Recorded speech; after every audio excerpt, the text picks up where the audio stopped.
Fala, profissionistas, sejam muito bem-vindos à nossa aula técnica sobre a nova NR1.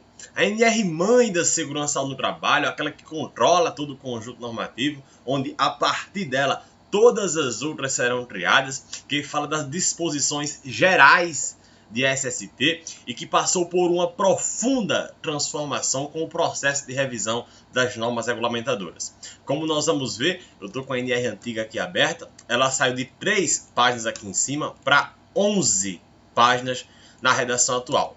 Ou seja, de 3 para 11 é muita coisa.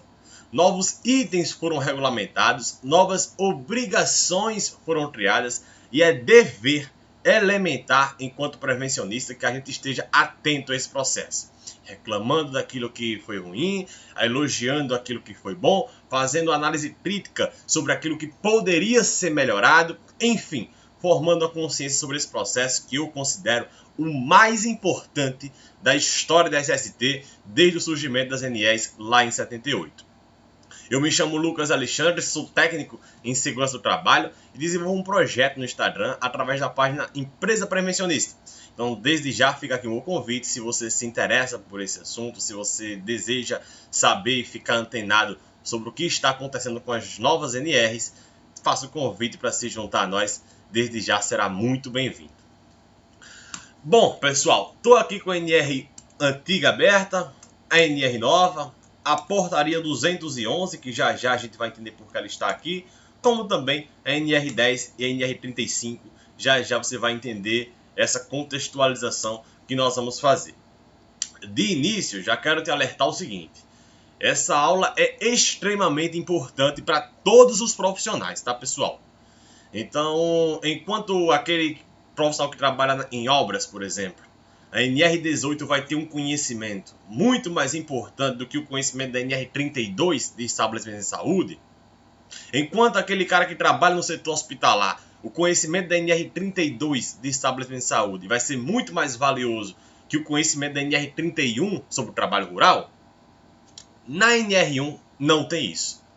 Seja você da construção civil, do setor hospitalar, da mineração ou do trabalho rural, todos os profissionais prevencionistas, todas as empresas, independente do porte e do ramo de atuação, devem conhecer o que está disposto nas disposições gerais de segurança e saúde no trabalho.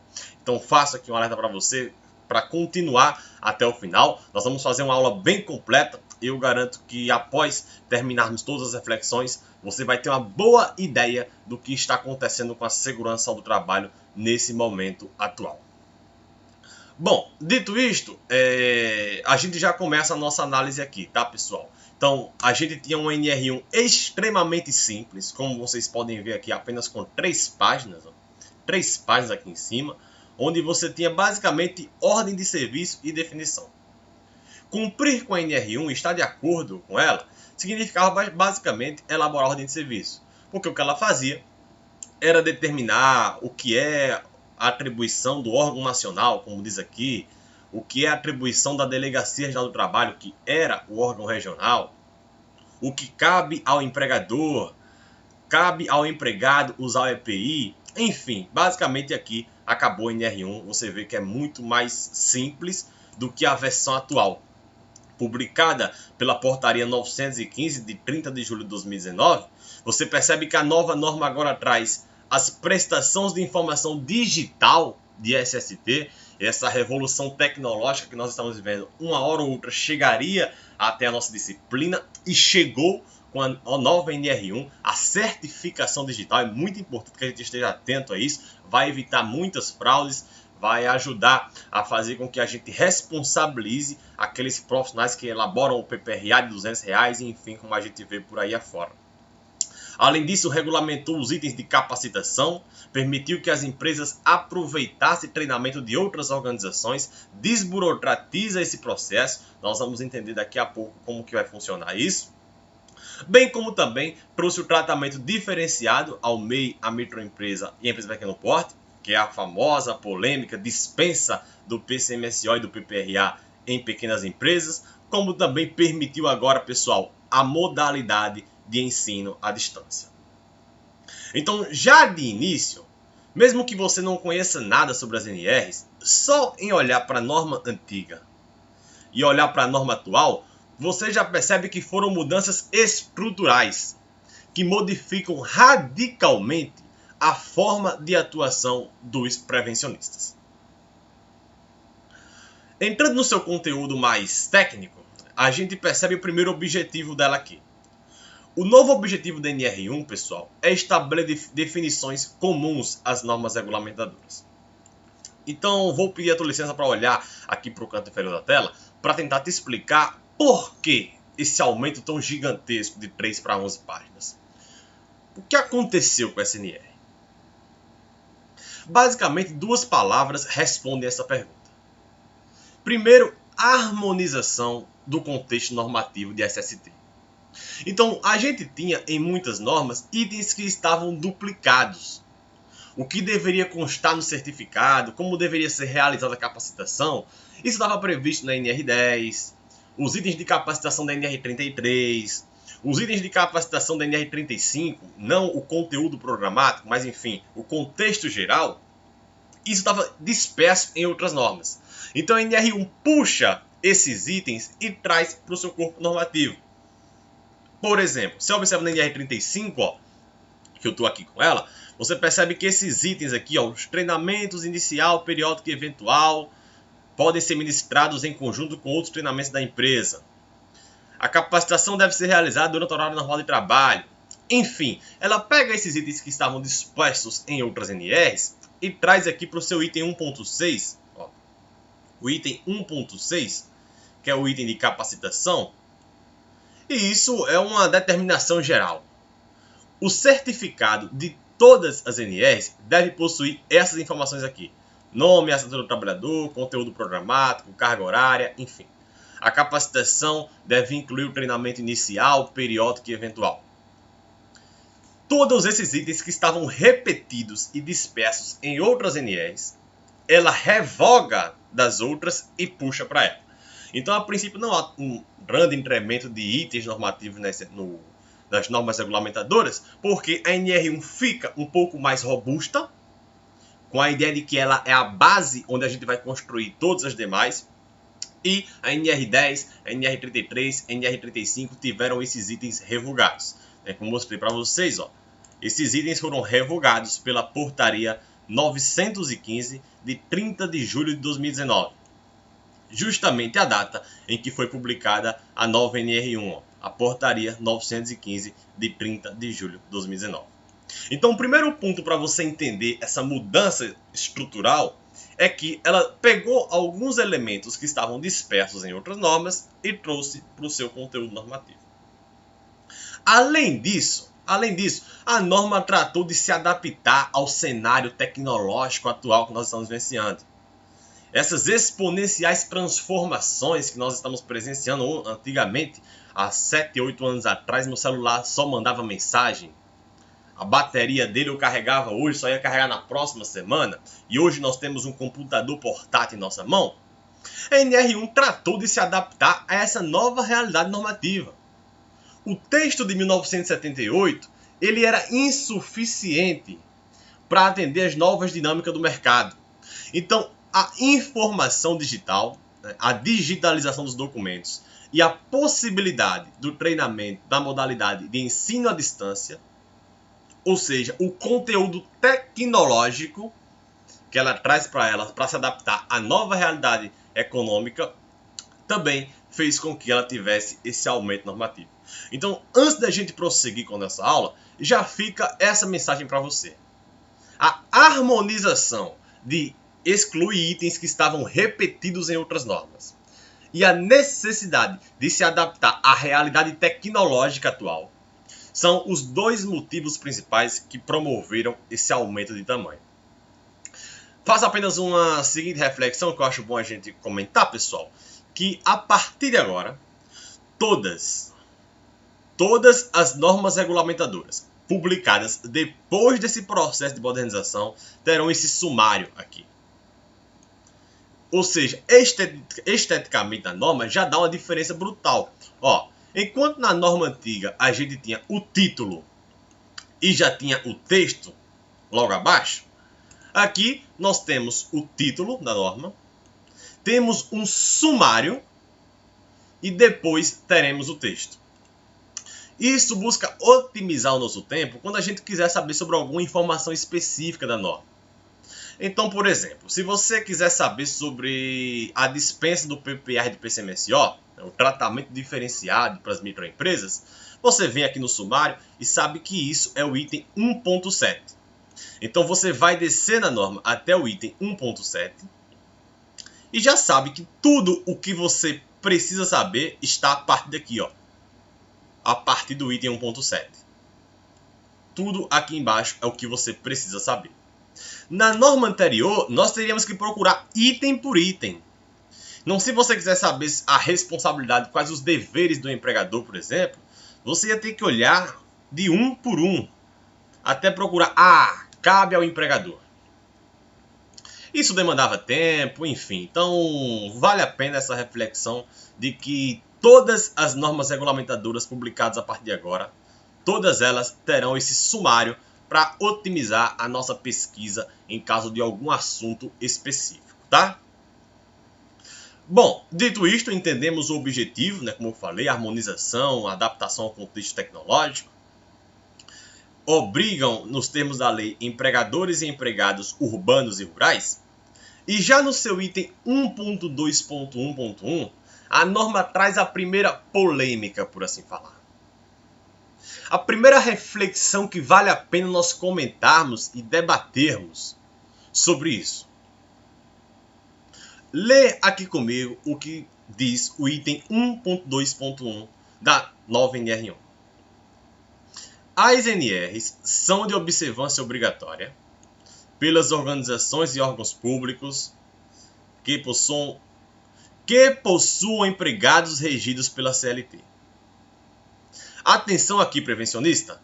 As NRs são de observância obrigatória pelas organizações e órgãos públicos que possuam empregados regidos pela CLT.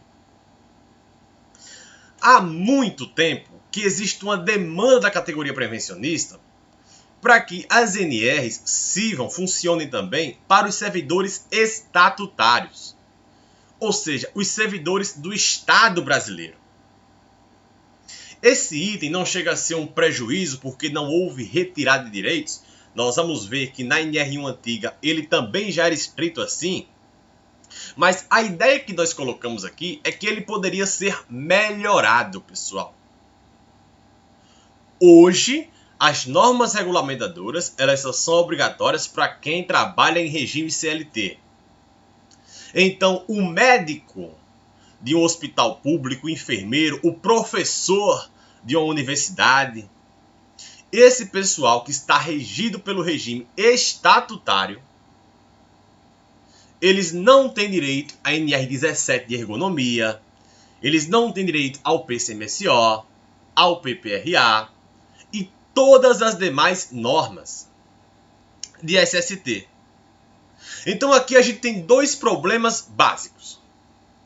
Primeiro, além de não proteger os servidores do Estado, hoje nós não temos uma base estatística para saber, por exemplo, qual é o setor da atividade pública que mais adoenta, que mais acidenta, quais são as lesões mais frequentes. Como a gente não tem essa base de dados, a gente fica sem saber estruturar uma política de segurança do trabalho para esse pessoal. Além do dano aos trabalhadores, que deixam de ser acobertados pelas NRs, a gente tem um problema da hipocrisia estatal. E aqui eu falo longe de ideologias políticas. É uma análise sensata e racional sobre a leitura da norma.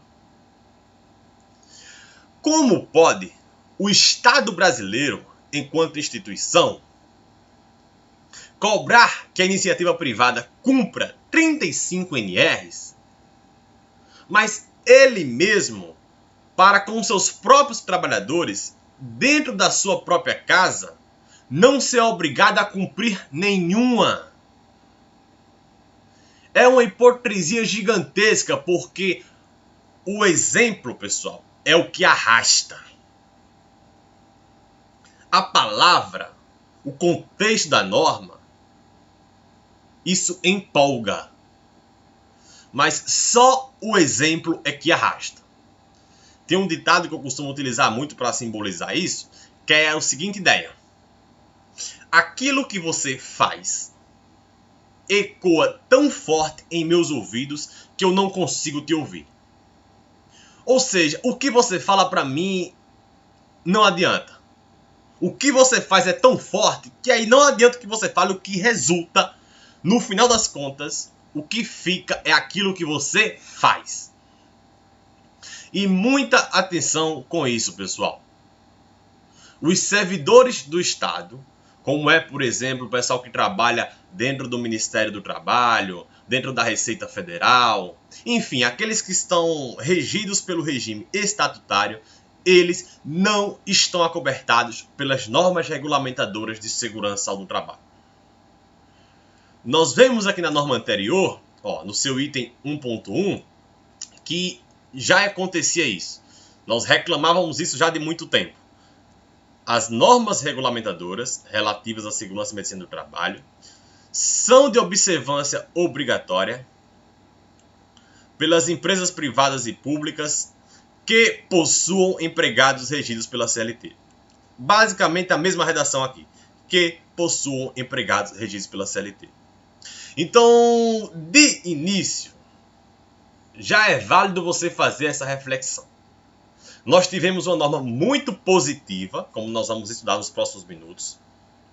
Foi uma NR boa, que realmente nós precisávamos dela para fazer jus ao fato de ser a norma mãe da segurança do trabalho, as disposições gerais. Entretanto, não foi ideal. Os servidores estatutários continuam desacobertados.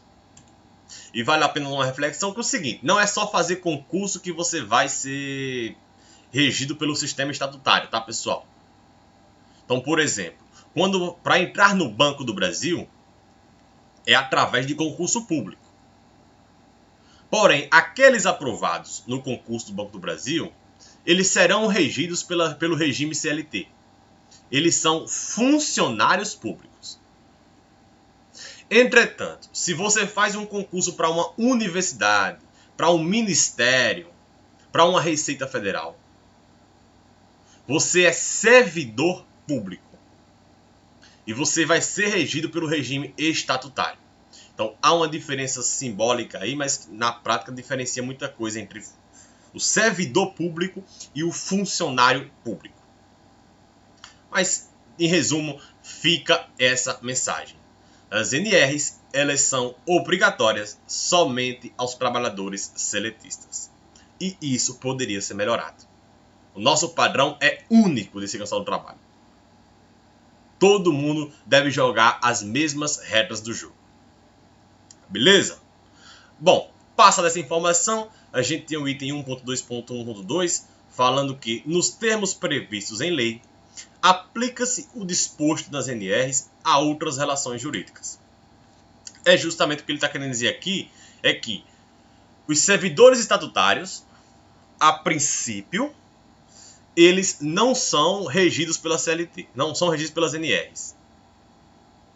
Entretanto, caso algum estado do Brasil, como por exemplo o estado de Goiás, determinou que alguns órgãos públicos sejam obrigados a constituir o SESMIT. Então, é uma lei estadual que determina isso.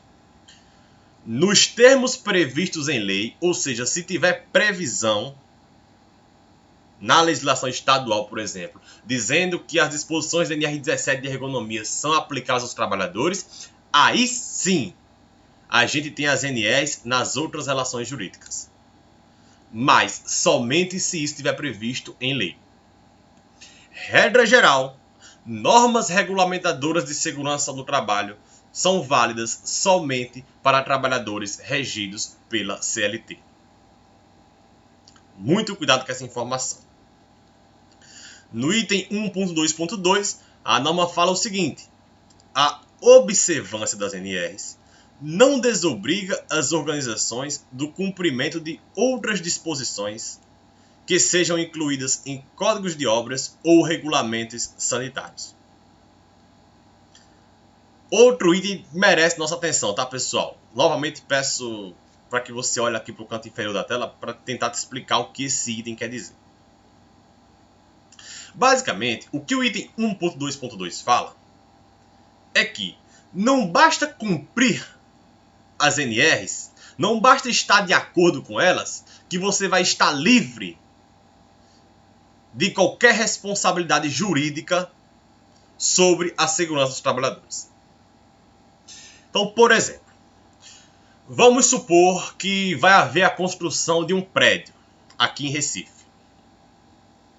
Muitas empresas acham que, poxa, como é uma obra de construção civil, basta cumprir com a NR18 que está tudo certo.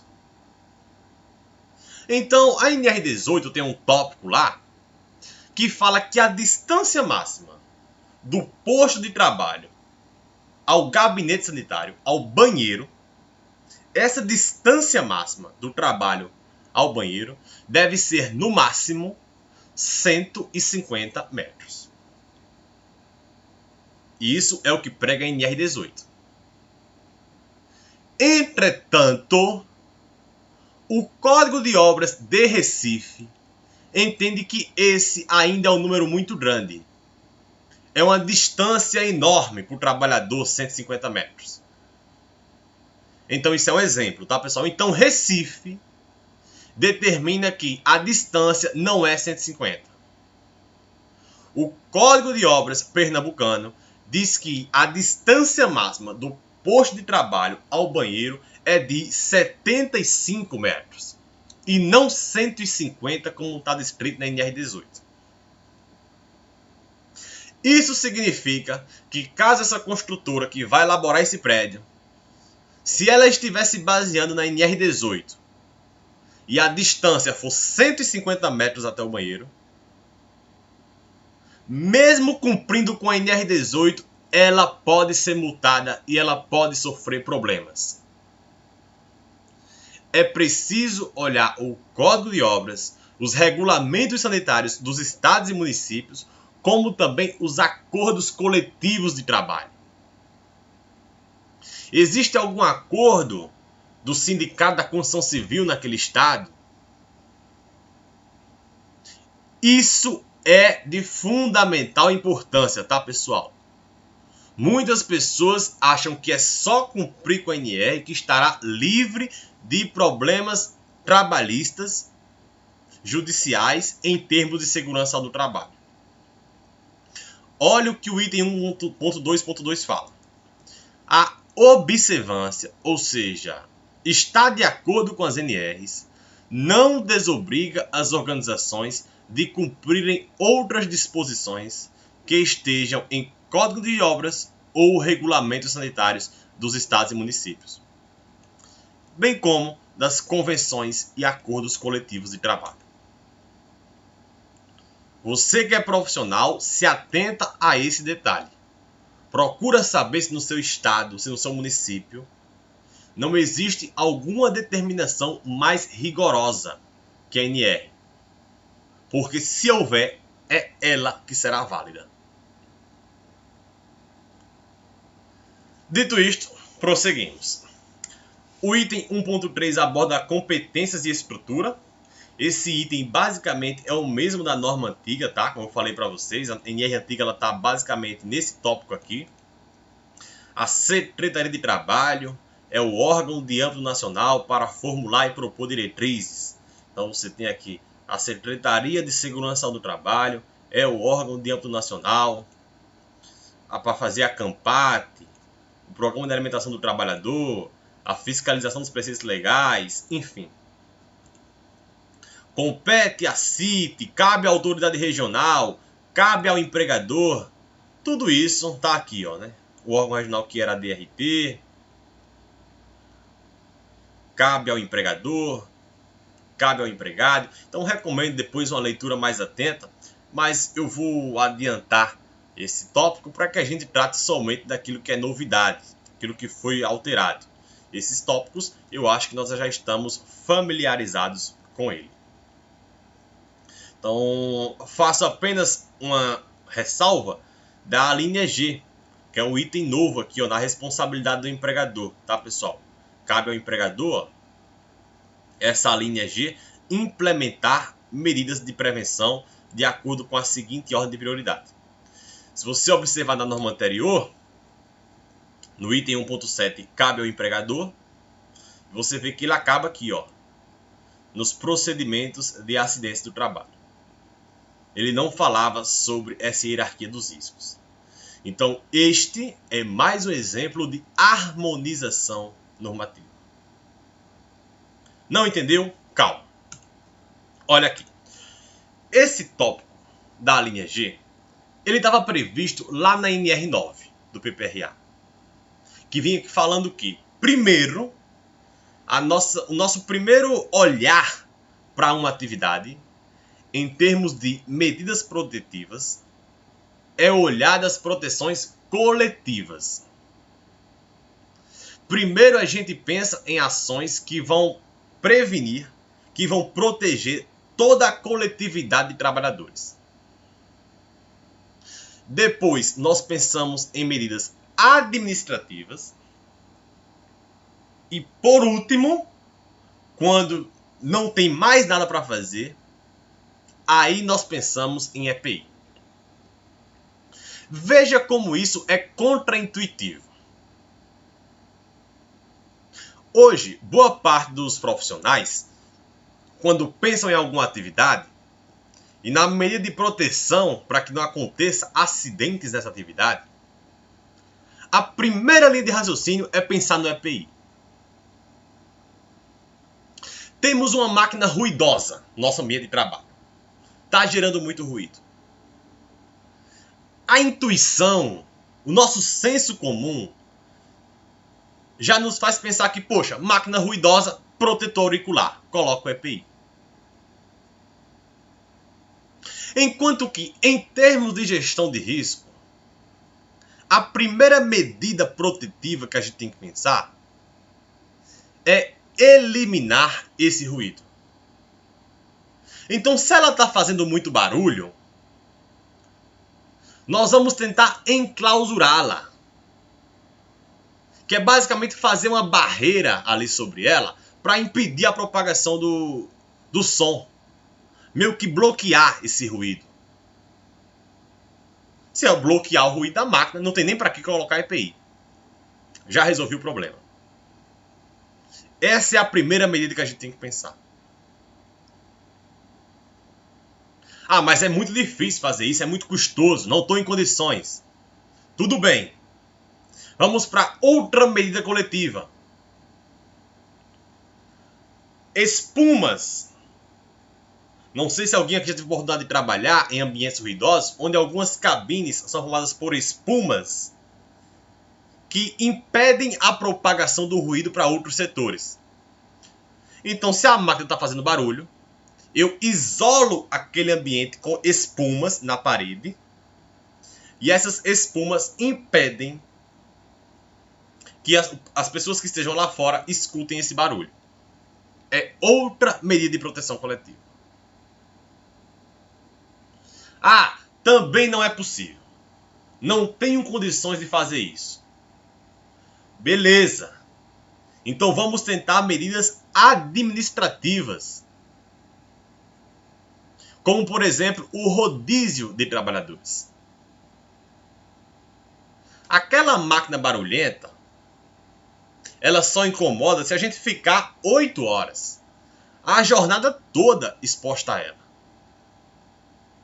Mas se a gente ficar exposto somente 4 horas, esse problema fica atenuado. Diminui. Então, eu fico exposto somente a 4 horas, depois vou fazer outra atividade, outro grupo de profissionais vem para cá para ficar exposto a mais 4 horas, e aí esse rodízio faz com que a gente diminua a problemática do ruído no ambiente de trabalho.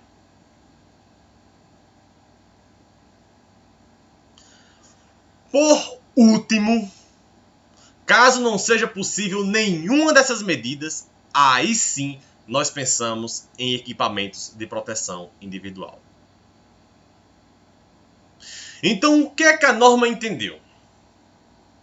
Essa hierarquia e essa linha de raciocínio, ela é universal. Independente do porte da empresa, independente do seu ramo de atuação, todas elas devem se pautar primeiro por medidas coletivas, depois administrativas e, por último, o EPI. Isso não é um item que tem que estar na NR9. Isso é um item que tem que estar nas disposições gerais de segurança do trabalho. Então, a norma, né, tira esse DNR9 e puxa para ela. É mais um exemplo de harmonização do conteúdo normativo de SST.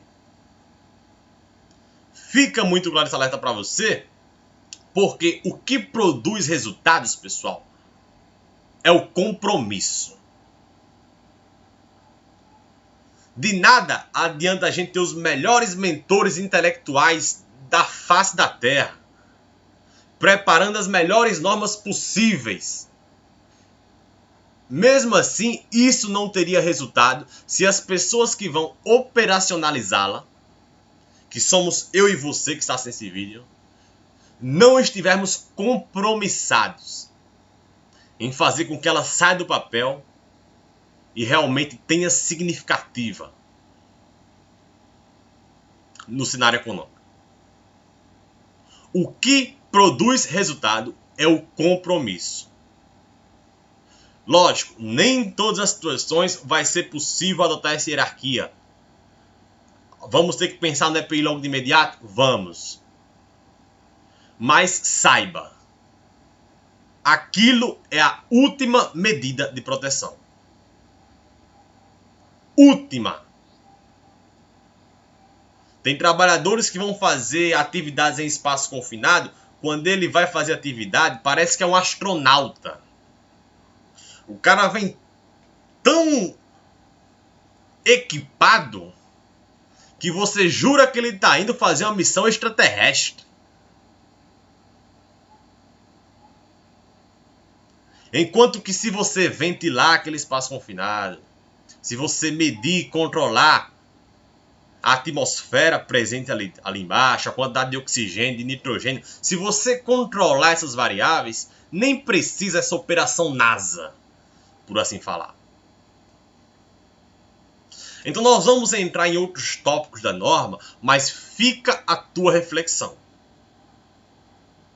A norma está nos dando uma oportunidade, com a NR1, de entender como funciona a segurança do trabalho. Porque senão nós vamos ter revisões por cima de revisões, modernizações por cima de modernizações, e nunca traremos relevância para a segurança do trabalho e nunca melhoraremos o atual panorama da SST no Brasil. Ou a gente tem compromisso com o que está disposto aqui, ou senão nós vamos viver de modernizações burocráticas, idealizadas e que não saem do papel. Essa responsabilidade é nossa. Beleza, pessoal? Bom, então cabe ao trabalhador, né? Esse item aqui está praticamente repetido. O item 1.4.3 fala sobre o direito de recusa. Mas uma situação de harmonização, pessoal. O trabalhador poderá interromper suas atividades quando constatar uma situação de trabalho onde envolva risco grave e iminente. Isso estava previsto na NR10, por exemplo. Aqui, o item 10.14.1 da NR10. Os trabalhadores devem interromper suas tarefas, exercendo o direito de recusa, sempre que constatarem riscos graves e iminentes. Esse item, novamente, revogado pela Portaria 915, que é a portaria da NR1, Portaria 915. Então, deixa de existir na NR10 e passa a fazer parte da NR1. Esse item, pessoal, do direito de recusa, que é elementar, estava previsto na NR33, na NR35, mas tinha um certo ar de insegurança jurídica. Poxa, somente aqueles que trabalham em espaço confinado, altura e eletricidade, somente esses profissionais podem se recusar a fazer uma atividade se perceber que nela pode morrer fazendo? Se tem um risco muito grave ali a sua saúde? Não. A norma entendeu que isso é um direito universal. É uma disposição geral. Todos os trabalhadores, independente do ramo, têm direito de recusa. E a gente vai ver no item 1.4.4, que esse item também é novo.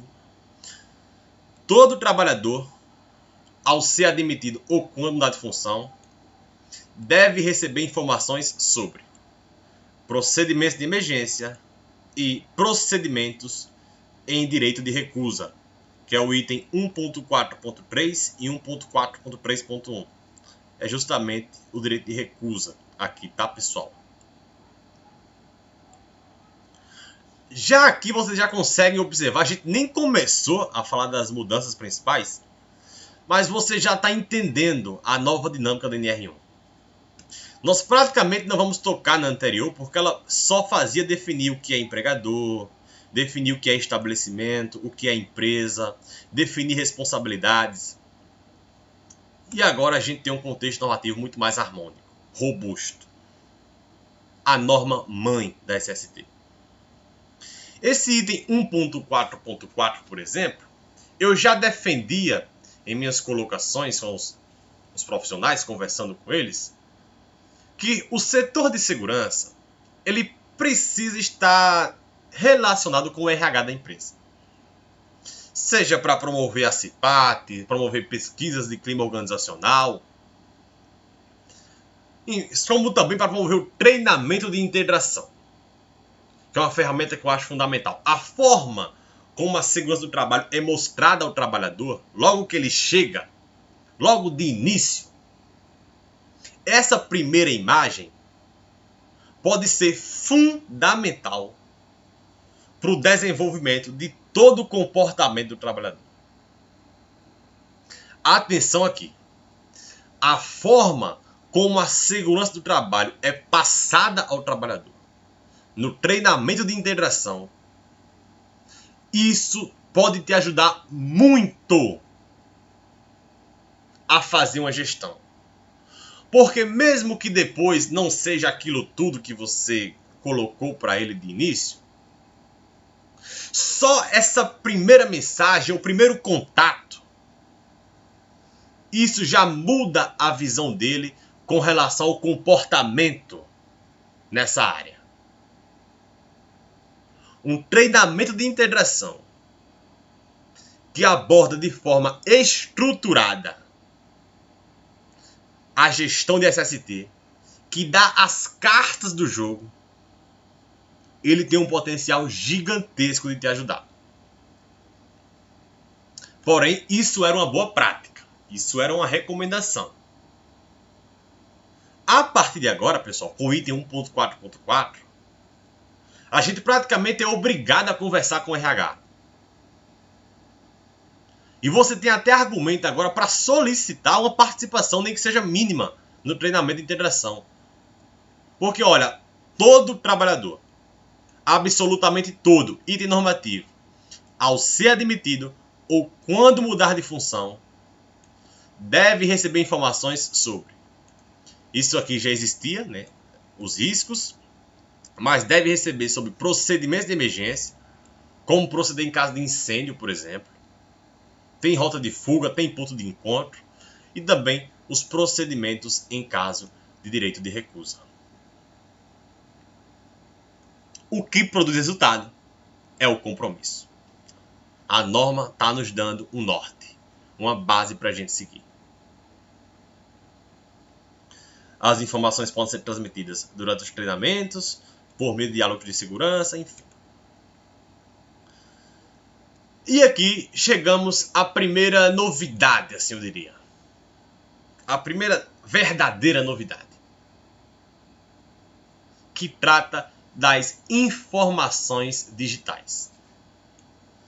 digitalização dos documentos de segurança do trabalho. Leia aqui comigo, pessoal. As organizações devem prestar informações de segurança do trabalho em formato digital.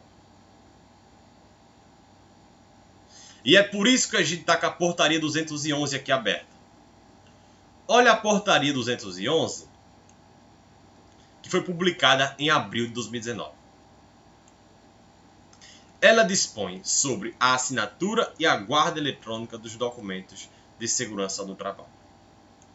Recomendo depois que você faça uma leitura mais atenta sobre essa portaria, mas ela fala o seguinte: é considerada válida a utilização de certificado digital no padrão da ICP, tá? É outro item que vale a pena você pesquisar. Certificações digitais já é muito utilizado hoje no e-social e em muitas transações empresariais. Para quem não sabe, eu vou apenas fazer uma rápida explanação aqui de que é basicamente a assinatura digital da empresa, criptografada, autenticada, onde a partir do momento que ela assina aquilo ali digitalmente, ela está de fato se comprometendo que tudo o que ela dispôs naquele documento é verdadeiro. Por exemplo, onde isso chega para nós na melhoria do nosso cenário? Hoje nós encontramos muitos PPRAs, muitos PCMSOs, 200, 250 reais, documentos prontos, onde o cara vai lá e assina. Aí no próximo ano ele só muda o ano de revisão, 2020 para 2021, 2021 para 2022. Muitas vezes ele pega a assinatura do médico do PCMSO, para não fazer esse documento, ele meio que frauda, burla ali no Paint, faz um Ctrl+C, Ctrl+V, copia a assinatura do documento original e puxa para o novo documento, como se em tese tivesse sido assinado pelo médico. Esse documento não tem nenhum valor jurídico, porque a assinatura não evidenciava fazer parte do documento original.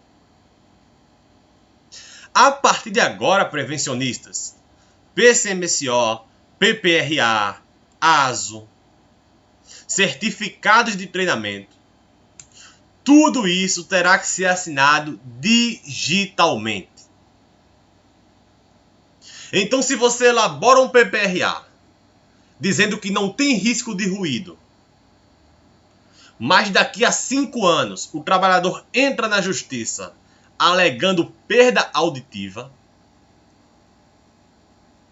e após a perícia fica comprovado que essa perda auditiva foi decorrente do exercício do seu trabalho, a empresa será penalizada. Porque não tem desculpa de que perdi o documento, é um documento muito antigo, não tem mais essa desculpa, porque está lá, assinado digitalmente, para o resto da vida, de forma que não se modifica, que não se altera esse documento. É digital, pessoal. Olha a revolução que esse item pretende proporcionar para nós. Todos os documentos que a gente assinar agora em termos de segurança da saúde no trabalho terão validade jurídica muito forte. Porque essa assinatura do ICP, ela garante autenticidade. Ela não pode ser burlada. Não tem como a empresa alegar que não estava sabendo desse documento. Não tem como a empresa alegar nada porque ela assinou. Eu espero que tenha ficado claro para vocês essa ideia. Os documentos terão que ser assinados digitalmente, com apenas uma ressalva. Atenção aqui, não termine esse vídeo agora. Se você for terminar, espera pelo menos fechar essa explicação. A forma de assinatura, guarda e apresentação dos documentos, ela é inicialmente facultativa, ou seja, quando foi publicada lá em abril de 2019, essa digitalização ela é opcional, mas se tornará obrigatória nos seguintes prazos. Em 2024, 2019 mais 5 anos, 2024 para as microempresas e o MEI, 2022, 2019 mais 3, para a empresa de pequeno porte, e 2021 para as demais empresas. Ou seja, isso será obrigatório. Essa transformação tecnológica, uma hora ou outra, chegaria para nós da SST. Já estamos prontos para entrar no e-social. É provável que isso aconteça. Prevê-se agora no segundo semestre. E busca-se, com esse item 1.5, fazer com que as empresas tenham responsabilidade pelos documentos que elas assinam. Declarou que não teve risco e aconteceu algum acidente, é problema pesado. Porque você assinou dizendo que não tinha risco. Íntegro, autêntico, foi você. Fica o questionamento, tá? Esse item basicamente regulamenta essa portaria, o item 1.5. Vocês podem ler com mais calma depois. E no item 1.6 fala da capacitação e do treinamento em segurança do trabalho. Esse item, pessoal, comentei aqui com vocês na NR35, alguns que estavam previstos na NR35, por exemplo. Ao término do treinamento deve ser emitido certificado contendo o nome do trabalhador, conteúdo. E aqui, ao término dos treinamentos deve ser emitido certificado contendo o nome e assinatura do trabalhador, conteúdo, enfim. Mais uma vez, pega itens de outras normas e traz para ela.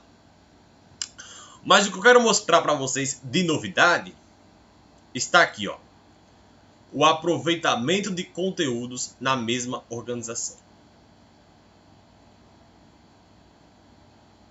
Aproveitamento de conteúdos na mesma organização. O que significa isto, pessoal? Vamos entender com um exemplo que vai ficar muito mais didático. Suponha que você tem um trabalhador ali que é da brigada de incêndio. Para fazer parte da brigada de incêndio, ele fez o curso de primeiros socorros, certo? Ele é brigadista, fez o curso da brigada, primeiros socorros foi um dos tópicos abordados. Se esse trabalhador for fazer um curso de NR33, por exemplo, para fazer atividades em espaços confinados, um dos itens que tem que estar presente no conteúdo de NR33 é primeiros socorros. Então, a empresa pode aproveitar esse treinamento de brigada e diminuir a carga horária do treinamento de NR33. Então, se ele teria que fazer um curso de NR33 em condições normais de temperatura e pressão,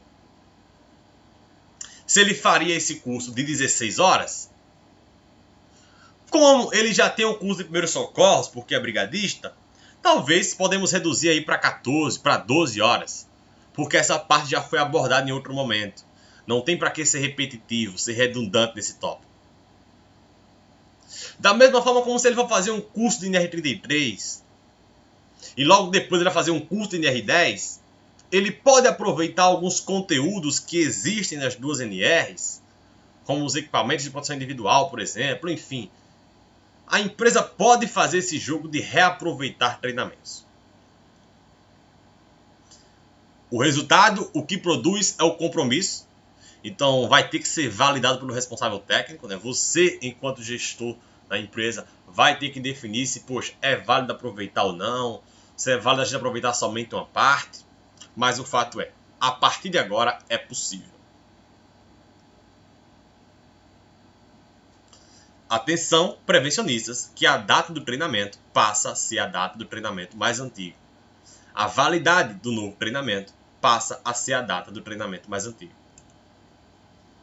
Ou seja, se eu reaproveitar esse treinamento, beleza. Mas a data que fica é a data inicial. Não fica a data nova, tá? Fica a data do treinamento que eu reaproveitei. Se não ficou muito claro ainda, agora você vai entender o que eu estou falando. Aproveitamento de treinamentos entre organizações.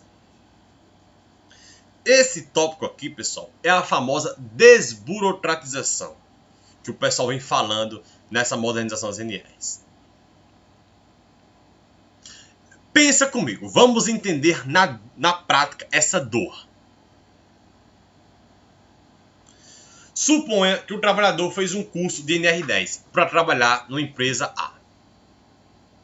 Então, eu sou trabalhador, fiz um curso de NR10, 40 horas, uma semana, né? 5 dias de 8 horas, um curso pesado, denso tecnicamente.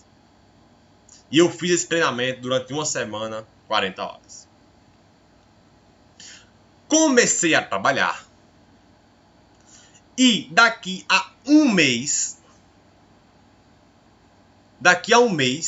eu sou chamado para outra empresa. Me ofereceram melhores condições de trabalho, é mais perto da minha casa, o salário é melhor, enfim. Eu decido mudar de empresa. Quando eu for mudar de empresa, essa nova organização que eu estou entrando, ela, a partir de agora, pode aproveitar o treinamento de NR10 que eu fiz anteriormente. Entendam muito bem essa questão. Enquanto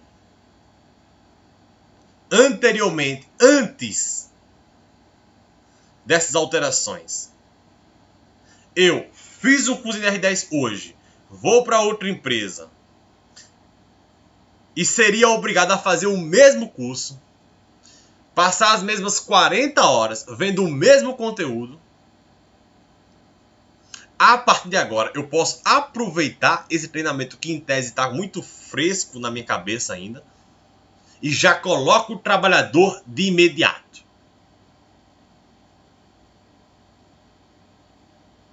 Não teve prejuízos à segurança do trabalhador, porque ele mesmo provavelmente ficaria mexendo no WhatsApp, que as informações estão muito novas ainda, então provavelmente ele não prestaria atenção no treinamento. Não prejudiquei o trabalhador e facilitei a dinâmica empresarial, que agora não precisa mais pagar um curso de NR10 para esse cara e também não perde uma semana de produtividade com aquele cara parado mexendo no WhatsApp. Já começa a trabalhar de imediato. Cuidado, pessoal, com essa nova realidade. Vamos operacionalizar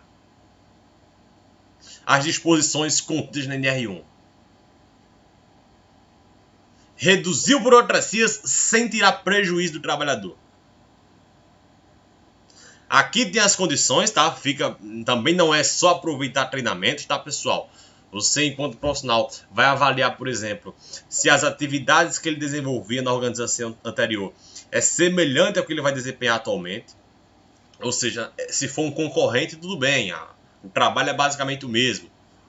O conteúdo e a carga horária basicamente é o mesmo. E esse treinamento tem que ser no máximo há 2 anos. Olha aqui, prevencionista. Fiz o curso NR10 hoje. Daqui a 1 ano vou para outra empresa. Essa empresa pode usar meu treinamento.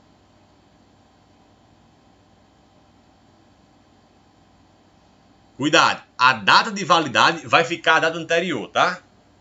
A data de validade é a data do primeiro. Mas agora ela pode aproveitar esse treinamento.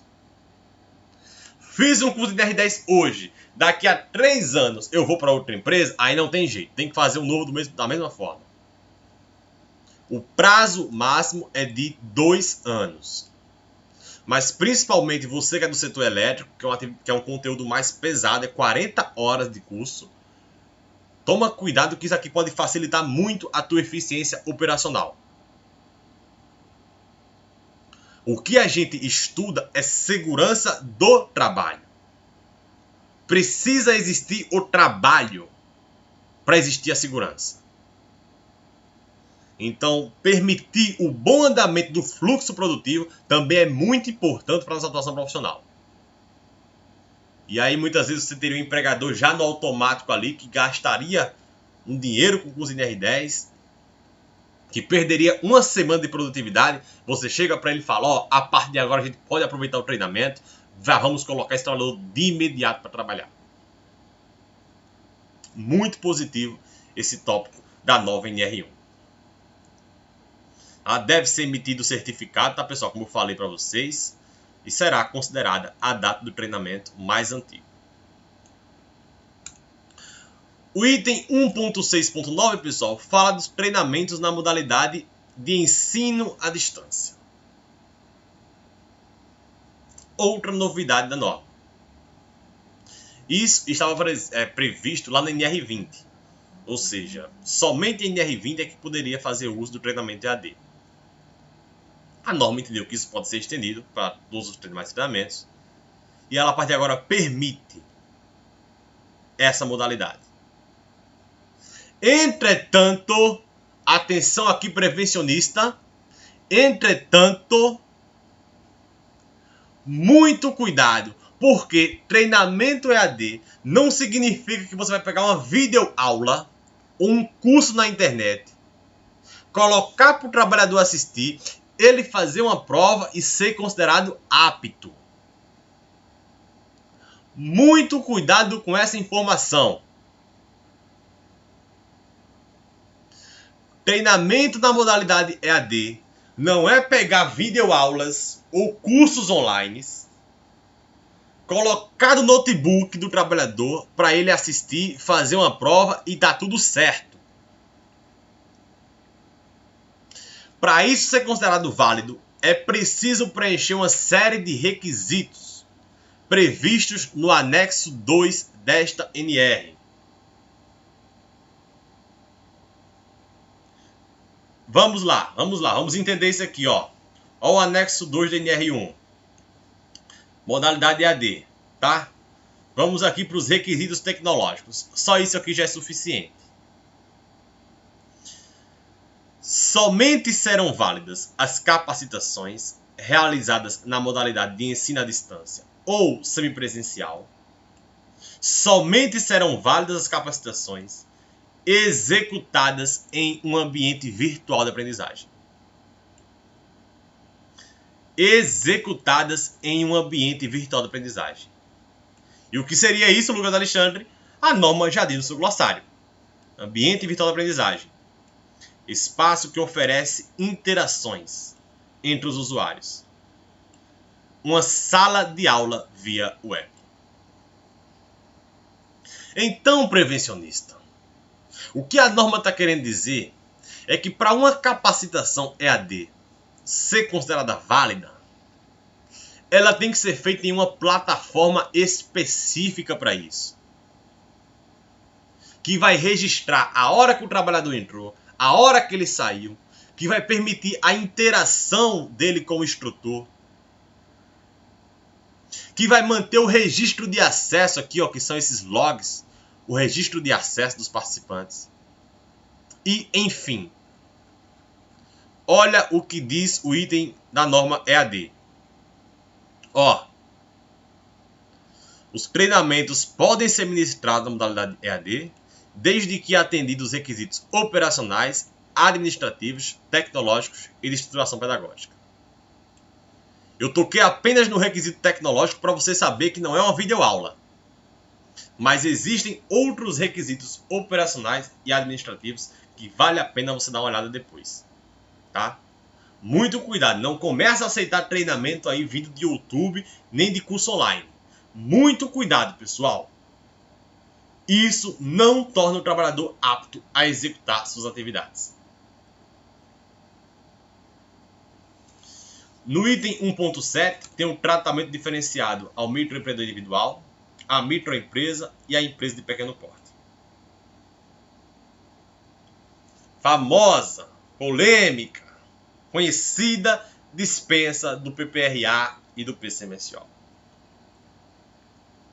Não vou entrar em detalhes aqui, dizer se deveria ou não acontecer. Nesse tópico fica a seu critério, tua conclusão.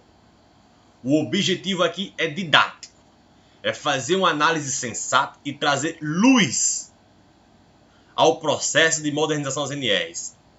É mostrar para vocês o que está acontecendo com as normas regulamentadoras, independente dos debates ideológicos e do calor das discussões políticas. A norma, quando colocou esse item, ela se baseou numa ferramenta chamada WebOIRA, que é uma ferramenta utilizada lá pela União Europeia. Então, os países da União Europeia, por exemplo, eles têm um tratamento diferenciado ao microempreendedor. Eles entendem que não é justo você cobrar o mesmo documento com o mesmo nível de criteriosidade. Um cara que tem 3 empregados, que está lutando para se manter no mercado ainda, e uma empresa que tem 2.000 funcionários. Então a norma vai dar uma flexibilização nesse quesito. Essa ferramenta, inclusive, vai ser disponibilizada até o momento que eu gravo essa aula. Nós estamos no dia 19 de abril. Até o momento que eu gravo essa aula, isso não foi disponibilizado ainda. Mas o fato é, a partir de agora, essas empresas poderão fazer uso dessa plataforma que será divulgada pela Secretaria do Trabalho. Mas enfim, vamos trabalhar com o que está consolidado. O fato é, o MEI, a microempresa e a EPP, se forem grau de risco 1 ou 2 e declarar as informações digitais, olha aqui pessoal, digital, e não possuírem riscos químicos, físicos e biológicos, ficam dispensadas de elaborar o PPRA. Olha a atenção aqui, pessoal. Primeiro, para ficar dispensado desse programa, a empresa tem que ser grau de risco 1 ou 2. Se for 3, tem que fazer de todo jeito. Se for 4, tem que fazer de todo jeito. Ela tem que ser grau de risco 1 ou 2. E tem que declarar digitalmente essa informação, que é justamente o que nós comentamos há pouco tempo atrás. É a ideia da segurança, da autenticidade, da empresa dizer assim, ó, eu não tenho riscos químicos, físicos e biológicos. Eu assumo isso de maneira autenticada digitalmente. E essa informação é muito importante porque quando a gente olha, por exemplo, o item 1.7.4, olha o que ele fala. O empregador é o responsável pela prestação das informações previstas nos subitens 1.7.1 e 1.7.2. Que é justamente 1.7.1 a dispensa do PPRA e o 1.7.2 é a dispensa do PCMSO. O empregador é o responsável pela prestação das informações. Ou seja, se a empresa declara com sua assinatura autenticada,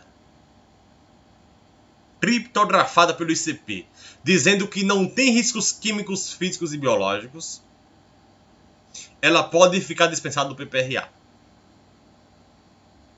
Entretanto, se algum trabalhador entra na justiça posteriormente, alegando problemas de ruído, de perda de audição, por exemplo, alegando problemas de contaminação por produto químico,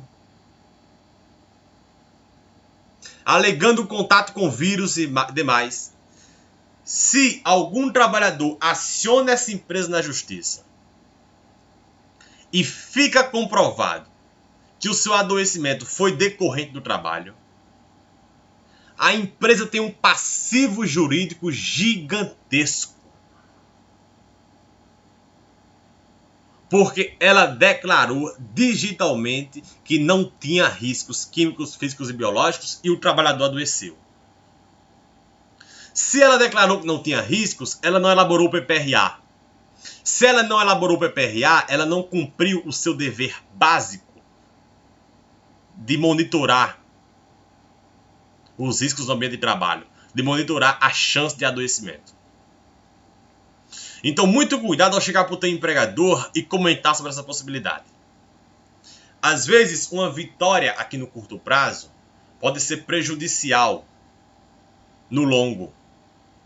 Pode parecer bom, né, você reduzir agora o PPRA e deixar de elaborar o PCMSO, mas se acontecer algum problema na empresa, tendo ela declarado que não havia riscos, ela tem um passivo jurídico de proporções gigantescas. Ocultação de informações, danos morais, enfim, vem coisa pra caramba. Então, muito cuidado com esse item, tá? Um detalhe interessante, pessoal, é que a dispensa do PPRA é quando não tem risco químico, físico e biológico. Enquanto a dispensa do PCMSO são riscos químicos, físicos, biológicos e ergonômicos. Tem a inclusão dos riscos ergonômicos. A ideia presente aqui é a seguinte. O PPRA, já inicialmente, lá na NR9, ele falava somente de riscos químicos, físicos e biológicos. A própria demanda para que a gente tivesse um PGR, um sistema mais robusto, estruturado, de incluir os riscos ergonômicos de acidentes, é porque estes não eram contemplados no PPRA. Então aqui ela basicamente mantém a ideia de que PPRA é somente risco químico, físico e biológico. Então suponha que você tem, por exemplo, uma gráfica ou um escritório de contabilidade. No seu escritório de contabilidade, você tem trabalho ali no ar-condicionado, tá tudo bacana, é um trabalho super simples, 8 horas sentado ali no computador. Então você não tem, em tese, risco químico, físico e biológico. Então você pode estar dispensado do PPRA. Entretanto, você entende que, como está começando agora, o seu mobiliário não está adaptado ergonomicamente. A cadeira não é ideal, o mobiliário também não. E aí você tem riscos ergonômicos. Então, esse escritório de contabilidade, por exemplo, ele estaria dispensado do PPRA, tá? Porque, de fato, risco químico, físico e biológico ele não tem. É dentro de uma sala com ar-condicionado, tudo tranquilo, muito simples. Não tem para que PPRA. Mas, como tem risco ergonômico, ele pode continuar elaborando o PCMSO. Ele não fica dispensado de elaborar o PCMSO. Se ele declara essa informação digital, dizendo que não tem risco ergonômico, e o trabalhador desenvolve uma LERDORT, tem o passivo jurídico aí instalado. Muito cuidado com essas informações, tá, pessoal? A dispensa do PCMSO não desobriga a empresa da realização dos exames médicos e a emissão do ASO. Esse item é um pouco polêmico porque, do ponto de vista prevencionista, ele não faz muito sentido. É a legalização do ASO avulso. Porque nós dois sabemos que o que alimenta o ASO é o PCMSO. O PCMSO ele vai dizer lá os exames médicos que o trabalhador tem que fazer. E aí, na hora de fazer o exame, o ASO vai ser emitido com base no PCMSO. Então, sem PCMSO, aquele ASO é somente um papel. Porque ele está totalmente desvinculado de qualquer ideia prevencionista. Não teve nenhum responsável médico ali que indicou os exames a ser feitos. Então ele fica totalmente isolado, sozinho. É um documento desconexo. Não faz muito sentido. Mas, de qualquer forma, a norma fala que mesmo sem o PCMSO, mesmo que a empresa esteja dispensada, ainda assim ela tem que emitir o ASO. Tá? Mantém a burocracia, mantém o padrão, mas do ponto de vista prevencionista, tá, que eu estou falando, o ASO avulso, aquele que desconectado do PCMSO, ele perde um pouco o seu sentido, por assim falar. E os graus de riscos 1 e 2, pessoal, são os previstos na NR4, que a gente já trabalha para dimensionar o SESMIT. Então, esse grau de risco 1 e 2 aqui está previsto na NR4, tá? Por aqui, pessoal, terminamos. Disposições finais, fala que o não cumprimento dos itens aqui dispostos vai acarretar em penalidades. E as dúvidas e os casos omissos serão decididos pela Secretaria do Trabalho. Numa rápida revisão, tá? Numa rápida revisão, apenas para a gente entender e você anotar os tópicos aí para estudar posteriormente. Primeiro, a parte de que as NRs somente para empregados seletistas, servidores estatutários não estão incluídos. A harmonização do conteúdo normativo, tá? Com os fatores de risco, a hierarquia das medidas de controle. Direito de recusa. Conversa com o RH no item 1.4.4, agora é determinação normativa. Tá? Procedimentos de emergência e procedimentos de direito de recusa.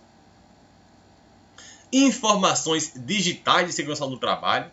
Assinar o PPRA com certificado digital, que agora será PGR. Inclusive, pessoal, essa aula aqui que eu estou gravando, eu fiz questão de falar só da NR1 sem o PGR, porque senão ficaria muito longa.